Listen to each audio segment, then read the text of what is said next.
Philip in Eureka, California, listening on KGOE, it says you haven't made up your mind about the Keystone Pipeline. Really?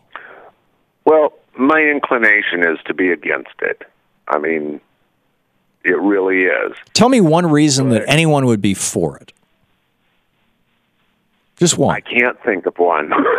The only reason I can think of is I own stock in Koch Industries, and I want to make a lot of money on the stock dividends.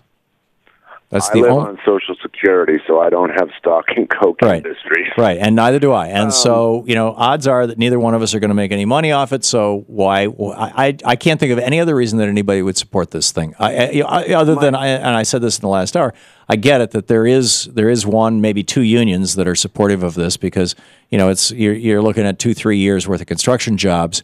And, I understand people are desperate for jobs, but I think that that's a strong argument for doing things that put people back to work, like building our infrastructure, not building a pipeline across America for a foreign company. Absolutely. My question is, and this comes down, I guess, sort of to the inevitability that you were talking about just a few seconds ago. That stuff has been in the ground. They've known that stuff was in the ground for 60 years. It's not inevitable that it get out. It's only going to get out if they can figure out a way to get it out of there. Okay.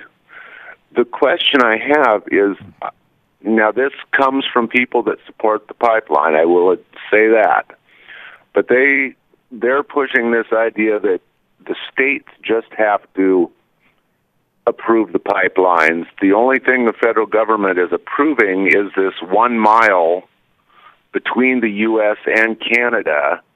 And if they don't approve that, they're just going to build a facility on this side of the border and pipeline it down to the Gulf anyway.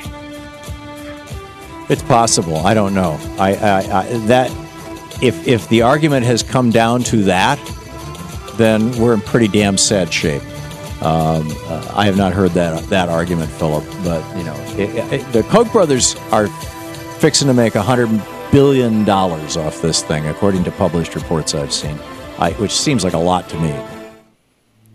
This is the Thom Hartmann Program. But the bottom line is somebody's going to make $100 billion, and if you can make $100 billion, you can certainly spend a few million to buy public opinion. And that's not a good thing.